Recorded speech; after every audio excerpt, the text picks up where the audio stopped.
Programang ito ay rated SPG. Striktong patnubay at gabay ng magulang ang kailangan. Maaaring may masiselang tema, lengguwahe, karahasan, sexual, horror o droga na hindi angkop sa mga bata.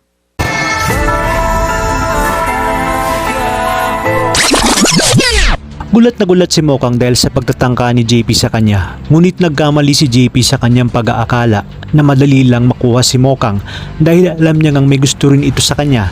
Kaya naman sa paglabas ni JP sa kotse ay muli siyang nakipagpustahan sa kanyang mga kaibigan ng triple dahil alam niyang makukuha niya umano si Monique nang hindi pa natatapos ang linggo.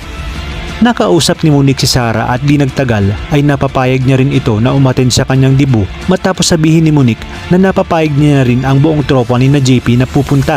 Sinabi ng tropa ni Tanggol na mukhang magiging masaya ang party ni Mokang ngunit hindi sila imbitado kaya naman nakaisip sila na sa likod na lang dumaan.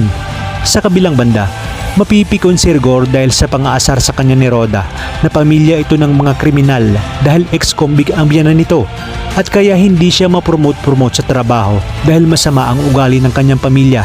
Buti na lamang ay naawat ito ni Mando kung kaya't natigil ang tensyon.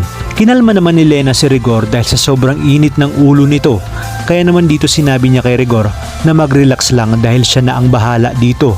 At dito ay isinandal ni Rigor ang kanyang mainit na ulo sa dibdib ni Lena at sabay ngang minasahin ni Lena upang humupa ang init ng ulo ni Rigor.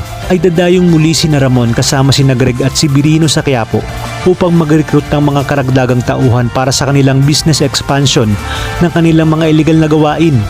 Habang sina Supremo naman ay puspusan na ang paghahanda sa muli nilang pagharap ni na Agustus at Amanda. Dito na nga kaya muli magkrus ang kanilang mga landas. Kaya naman mga kapamilya, kapit lang dahil marami pa tayong dapat abangan dito lang sa bagong tinututukan ng sambayanan, ang FPJ's Batang Quiapo.